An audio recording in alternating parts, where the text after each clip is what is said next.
Hello मेरे प्यारे बच्चों, स्वागत है आपका एक बार फिर से आपके अपने YouTube चैनल जितेंद्र खटनावले ऑफिशियल पर। तो प्यारे बच्चों, आज मैं आपको करवाने वाला हूँ वर्कबुक इंग्लिश क्लास 10 में से वर्कशीट 3 एंड 4। तो वीडियो को पूरा वॉच करना है, अपने मित्रों के साथ में आपको ज़्यादा से ज़्यादा जो है शेयर करना है। और यदि चैनल पर आप पहली बार आए हो तो चैनल को सब्सक्राइब कीजिएगा, बेल आइकन प्रेस कीजिएगा ताकि नेक्स्ट वीडियो का नोटिफिकेशन जल्दी से आपको मिल सके। तो आइए शुरू करते हैं अपन वर्कशीट 3 का solution.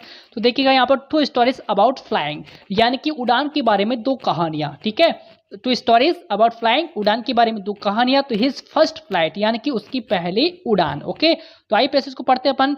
Read the following passage and answer the questions that follow, यानी कि जो पैसेज को पढ़ना है, अच्छे से समझना है, फिर पूछे गए प्रश्नों के जो है आपको उत्तर देने हैं। ओके बच्चा, तो देखिएगा अपन इसको पढ़ते हैं यहाँ पर कि the sun was now ascending the sky blazing on his legs that faced the south. ठीक है, he felt the heat because he had not eaten since the previous nightfall. ठीक है, he stepped slowly out to the brink of the leads and standing on one leg with the other leg. ठीक है, hidden under his wing, he closed one eye. ठीक है, then the other and pretended to be falling asleep. Still they took no notice of him. He saw his 2 brothers and his sister lying on the plateau, dozing with their heads sunk into their necks. His father was preening the feathers on his white bed. Only his mother was looking at him. She was standing on a little high hump. ठीक है, on the plateau. ठीक है, her white breast thrust forward now and again. She tore at a piece of fish that lay at her feet and then scraped each side of her beak. ठीक है, on the rock.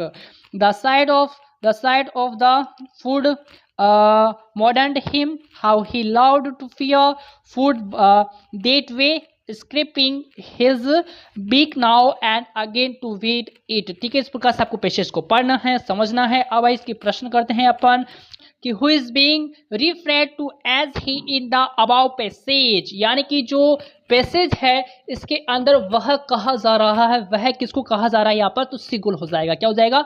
सिगुल, यानी कि B option यहाँ पर right है। Question number 2 देखेंगे, where was the young सिगुल, यानी कि युवा सिगल कहाँ था, तो ये कहाँ पर था, तो ये था आपका ऑन द लेड्ज, यानी कि कगार पर। किस पर था? ये कगार पर था। ओके, क्वेश्चन नंबर 3 है यहाँ पर कि the young seagull was maddened by the sight of, यानी कि युवा सिगल यह देखकर पागल हो गया। बताओ क्या देखकर पागल हो गया था? फूड देखकर। ठीक है, तो यहाँ पर बी ऑप्शन यहाँ पर राइट हो जाएगा। क्वेश्चन नंबर 4 देखेंगे अपन। देखिएगा question number 4, find a word. क्या है यहाँ पर? Find a word from the passage which is similar to meaning sharpen. Sharpen, ठीक है, यानी कि परिच्छेद से एक शब्द ढूंढना है आपको जो पेना के अर्थ के समान है। तो आपका कौन सा शब्द हो जाएगा यहाँ पर? WHET, यानी कि वीट हो जाएगा। ठीक है, फिर देखो यहाँ पर question number 5, why did the young seagull pretend to be falling asleep, यानी कि जो युवा सिगल है मतलब कि इसने सोने का नाटक क्यों किया? आपसे पूछा है कि जो युवा सिगल ने जो है सोने का नाटक क्यों किया है। इसका आंसर हो जाएगा the seagull pretend to be asleep with on मतलब कि intention that his family may show some sympathy to him and may provide him some food, यानी कि सिगल ने इस इरादे से जो है सोने का नाटक किया है कि उसकी जो परिवार है उसके प्रति कुछ सहानुभूति दिखा सके, उसका जो परिवार है उसके प्रति जो है सहानुभूति दिखा सके और उसे कुछ भोजन दे सके। इसलिए जो है युवा सिगल ने क्या किया था? सोने का नाटक यहाँ पर किया है। ओके, अगला क्वेश्चन देखेंगे अपन यहाँ पर। अगला क्वेश्चन नंबर 6 है आपका। क्वेश्चन नंबर 6 क्या कहता है कि who was looking at the seagull, मतलब कि सिगल को कौन देख रहा था। ठीक है, तो and what did the mother do now and again, माँ और उसकी जो माँ है बार बार क्या करती थी? तो देखो यहाँ पर हिज मदर, यानी कि उसकी माँ was looking him, यानी कि उसे देख रही थी। she was standing on a little high bump now and again she tore a piece of fish, यानी कि वह थोड़ी ऊंचे उभार पर खड़ी थी और बार बार मछली का एक जो टुकड़ा है उसे फाड़ देती थी। ओके, अब देखो आपका पेशेस 2 है द ब्लैक एरोप्लेन, है ना, एक जो है काला हवाई जहाज। ठीक है, अब देखो यहाँ पर read the following passage and answer the questions that follow, वही करना आपको, पेसेज पढ़ना है। तो देखो अपन पेसेज पढ़ लेते हैं एक बार। तो देखिएगा यहाँ पर I should call, है ना, I should call Paris control soon. I thought as I looked down past the nose of the aeroplane. I saw the lights of a big city in front of me. I switched on the radio and said Paris control Dakota DS, है ना, 088 here. Can you hear me? I am on my way to England hour.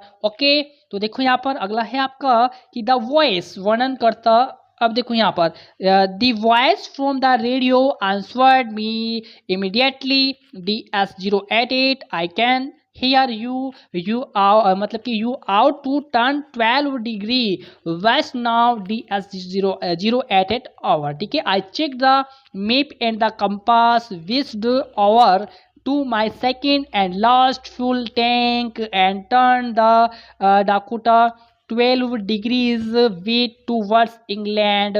Okay, फिर देखो यहाँ पर I'll be in time of breakfast. ठीक है, I thought a good big English breakfast. Everything was going well. It was an easy flight. ठीक है, Paris was about 150 kilometers behind me when I saw the clouds, storm clouds. They were hug. ठीक है, they looked like black mountains standing in front of some across the sky. I knew I could not fly up the over them and I did not have enough fuel to fly around them to the north of south. So I out to go back to Paris. I thought, but I wanted to get home. I wanted that breakfast. I'll take the risk. I threw and flew that old Dakota, है ना, straight into the storm. Okay, तो इस passage को आपको पढ़ने का प्रयास करना है। अब देखो फर्स्ट क्वेश्चन है यहाँ पर। फर्स्ट क्वेश्चन कहता है कि where was the narrator's going, है ना, जो नरेटर है वे कहाँ जा रहा था। ठीक है, जो नरेटर है ये कहाँ जा रहा था, तो ये इंग्लैंड जा रहा था। ओके, तो ए ऑप्शन यहाँ पर राइट हो जाएगा। अब देखो what was the name of the aeroplane of the narrator, यानी कि जो नरेटर है, जो नरेटर के जो हवाई जहाज का नाम क्या था, तो आपसे हवाई जहाज का नाम यहाँ पर पूछा तो यहाँ पर आ जाएगा डेकोटा DS088, इसका नाम आ जाएगा। ठीक है, question number third, what did the narrator see in the sky like black mountains, यानी कि स्टॉर्म क्लाउड्स। ठीक है, जो नरेटर है ने आसमान के अंदर काले पहाड़ों की तरह क्या देखा है, तो उसने क्या देखा था, स्टॉर्म क्लाउड्स, यानी कि तूफानी बादल उसने देखे थे। ओके बच्चा, क्या देखे थे, तूफानी बादल। ठीक है, अब देखो अगला क्वेश्चन है यहाँ पर क्वेश्चन नंबर 4। क्वेश्चन नंबर 4 क्या कहता है यहाँ पर, आई टेक रिस्क, है ना, मैं जो है मैं जोखिम लूंगा। जोखिम मतलब कि I take the risk. What is the risk, जो मतलब कि जोखिम क्या है ना, जोखिम क्या है। Why does the narrator take it, यानी कि कथावाचक जो है इसे क्या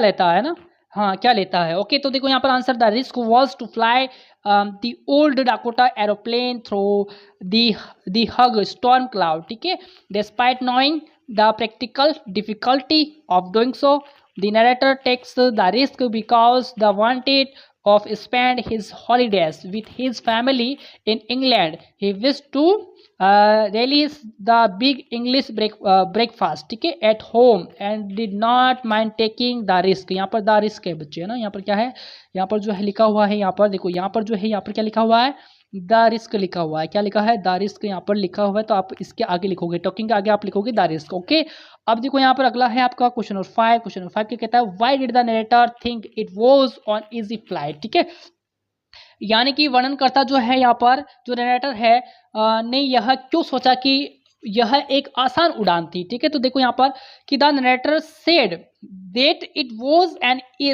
easy flight and everything was going well when he took off from Paris. यानी कि वर्णनकर्ता ने कहा कि यह एक आसान उड़ान थी, है ना, और जब उसने पेरिस से उड़ान भरी तो सब कुछ वहाँ पर ठीक चल रहा था। इसीलिए जो नरेटर है इसने ये सोचा कि यह आसान उड़ान थी। ओके, क्योंकि जो जनरेटर ने कहा कि यह आसान उड़ान थी, और जब उसने जो पेरिस के अंदर उड़ान ली थी ना, तो सब कुछ ठीक चल रहा था, इसलिए इसने जो है ऐसा कहा था। Okay, question number 6, which word in the above passage means a device that indicates direction, यानी डायरेक्शन का मतलब दिशा होता है। क्या होता है? दिशा। तो उपरोक्त परीक्षित के अंदर आपको किस शब्द का अर्थ जो है उपकरण है जो दिशा बताता है, क्या बताता है? दिशा बताता है। तो ये कंपास होता है। क्या होता है? दिशा बताने वाला कंपास हो जाएगा। ओके, अब देखो यहाँ पर question number, answer the following questions in 20 and 30 words के अंदर आपको आंसर देना है। Why was the young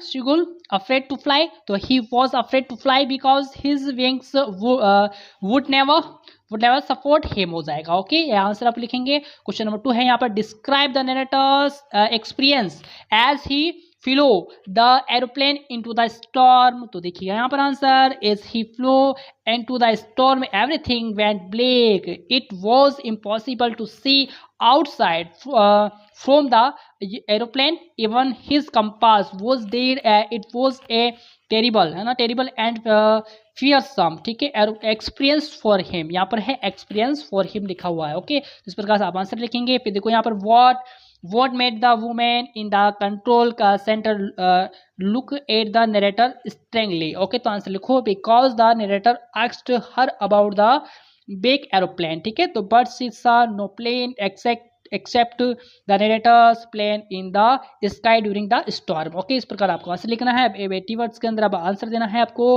answer the following question in 80 words. तो दीजिए 80 वर्ड्स के अंदर आंसर आए। क्वेश्चन को पढ़ते हैं अपन कि who do you think helped the narrator to reach safely? Was there a real strange black aeroplane that guided the pilot, है ना, or was it something that the pilot imagined? ठीक है, तो यहाँ पर आंसर लिखेंगे, I think the narrator might hallucinating, है ना, due to fear as the radar in the control central could not detect any other plane that night। ठीक है, it must be his fear that made him imagine the other pilot and make his way out the storm। ठीक है, तो इस प्रकार से आपको answer यहाँ पर लिखना है, और याद भी होना चाहिए, आपसे एग्जाम में क्वेश्चन पूछे जा सकते हैं। ओके, तो मिलने वाले हैं अपन नेक्स्ट वर्कशीट के सॉल्यूशन के साथ नेक्स्ट वीडियो में। तब तक के लिए नमस्कार, और चैनल को सब्सक्राइब भी आपको करना है। तो मिलेंगे नेक्स्ट वीडियो में। Okay, thank you.